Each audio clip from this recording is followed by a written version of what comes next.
अल्हम्दुलिल्लाहि रब्बिल आलमीन वस्सलातु वस्सलामु अला रसूलिहिल करीम अम्मा बाद रब्बि इश्रह ली सदरी व यस्सिर ली अमरी वाहलुल उक़दतम मिन लिसानी यफ़क़हू क़ौली। अस्सलामु अलैकुम व रहमतुल्लाहि व बरकातुहू।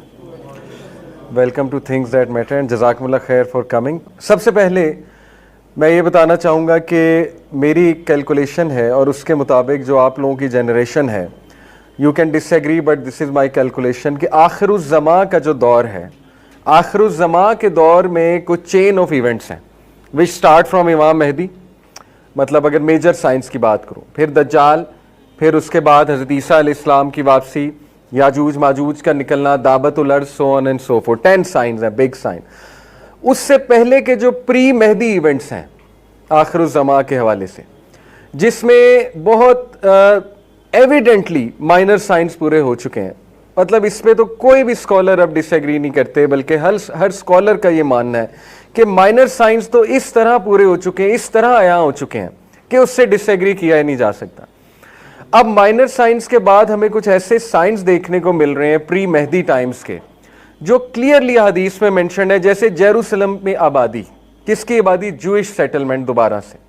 इसी तरह मदीना की वीरानगी, ये सही हदीस है, इलामा अलबानी ने इस हदीस को सही कहा है, सही उल जामे में हदीस है कि जेरूसलम की आबादी मदीना की वीरानगी होगी। अब मदीना की वीरानगी बहुत से स्कॉलर्स इसको इंटरप्रेट करते हैं कि वो स्पिरिट जिस पे मदीना कायम हुआ था, वो स्पिरिट मुसलमानों में नहीं रहेगा। और मदीना पे अगर इसको ग्रेटर कॉन्टेक्स्ट में देखा जाए तो ग्रेटर इजराइल जब वो बनाएंगे, जिसकी वो कोशिश कर रहे हैं और उसका उन्होंने शुरू कर दिया है पूरा एक प्लान, तो जब वो ग्रेटर इजराइल को एक्सपैंड करते करते मदीना तक जाएंगे, तो ये इससे मुराद है, ये भी कुछ स्कॉलर्स की इंटरप्रिटेशन है कि मदीना तक वो जाएंगे। और उससे पहले कुछ वॉर्स का भी जिक्र है जो कि हमें देखने को मिल रही हैं शाम के इलाके में, खसूसन शाम, यमन और इराक, ये 3 इलाकों का हदीस में जिक्र आता है कि जब इन 3 इलाकों में, हदीस के कॉन्टेक्स्ट बता रहा हूँ आपको, एग्जैक्ट अल्फाज नहीं, ये 3 इलाके बार बार मेंशन है कि इराक में, शाम में, यमन में बदअमनी देखोगे तुम, स्पेशली शाम के इलाके में खाना जंगी देखोगे तुम, सैंक्शंस लगते देखोगे। सैंक्शंस के अल्फाज हैं कि रोमन सैंक्शंस लगाएंगे। रोमन्स आज के आपको पता है, फिर जो वेस्टर्न पावर्स हैं, नेटो भी कह सकते हैं जिसे, वो सैंक्शंस लगाए हुए हैं इन इलाकों पे। तो बहुत ज़्यादा आया हैं ये प्री मेहदी टाइम्स के जो साइंस हैं वो भी। तो मेरी कैलकुलेशन के मुताबिक आपकी जो जनरेशन है वो सबसे इम्पॉर्टेंट जनरेशन है आने वाले टाइम्स में, और आप लोग और हम लोग अल्हम्दुलिल्लाह बहुत कुछ कर भी सकते हैं इस हवाले से।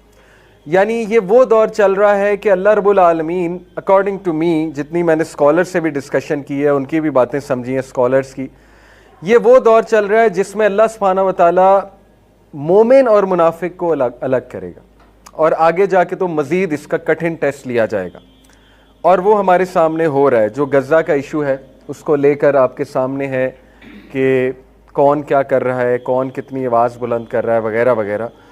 तो बहरहाल मेरा कहने का मतलब आपको ये है कि just to encourage you guys कि अल्हम्दुलिल्लाह यू आर द पीपल जो उस रोड में कुछ कंकरियां डाल सकते हैं। द रोड टू मेहदी, इमाम मेहदी की जो रोड बनेगी, जो बनना शुरू हो गई है और जो बन रही है, उसमें आप बहुत कुछ इनपुट इंशाल्लाह ताला दे सकते हैं। आगे का जो दौर है वो बहुत कठिन आने वाला है, और पनाह मांगनी चाहिए, आसानी मांगनी चाहिए। प्री मेहदी टाइम्स में वॉर्स भी हैं, और वो बहुत बिग वॉर्स हैं, और उसमें खसूसन अरब्स का जिक्र आता है कि बहुत मार पड़ने वाली है, अरब्स को बहुत मार पड़ने वाली, जो कि हम देख रहे हैं, अल्लाह माफ़ करे। तो इसलिए इससे पहले कि ऐसे साइंस आ जाएं कि इमाम मेहदी आ जाएं और दज्जाल का खरूज हो जाए, जब नबी सल्लल्लाहु अलैहि वसल्लम ने कहा कि दज्जाल जब आ जाएगा फिर तुम्हारा ईमान तुम्हें कोई भी फ़ायदा नहीं देने वाला, यानी दज्जाल से पहले पहले गुड डीड्स कर लो, दज्जाल से पहले पहले ईमान को बिल्ड कर लो, उसके बाद फिर कोई फ़ायदा नहीं होगा। उसके बाद कोई कहे कि अब मैं ईमान लाता हूँ, तो फिर वो कोई ख़ास उसको फ़ायदा नहीं होगा। हदीस सुना देता हूँ मैं आपको, हदीस में ये मेंशन है कि 3 चीज़ों से पहले अपनी फ़ेथ पे काम कर लो, उनमें से एक दज्जाल है, कि दज्जाल के ज़हूर से पहले। तो देखें अल्हम्दुलिल्लाह हम उस सेटिंग में हैं कि अगर हम काम करें तो अल्लाह ताला हमसे काम भी बहुत ले सकता है इंशाअल्लाह ताला, और उम्मत का रिवाइवल वो हमारे दौर में शुरू होगा, और शुरू हो गया है। गज़ा का जो इवेंट है वो बहुत ही दर्दनाक है, लेकिन उसमें से बहुत खैर भी निकली है। ज़ाहिर है जो भी इवेंट ऐसा होता है, शर भी होता है उसमें, खैर भी होती है। तो खैर का पहलू आपके सामने है।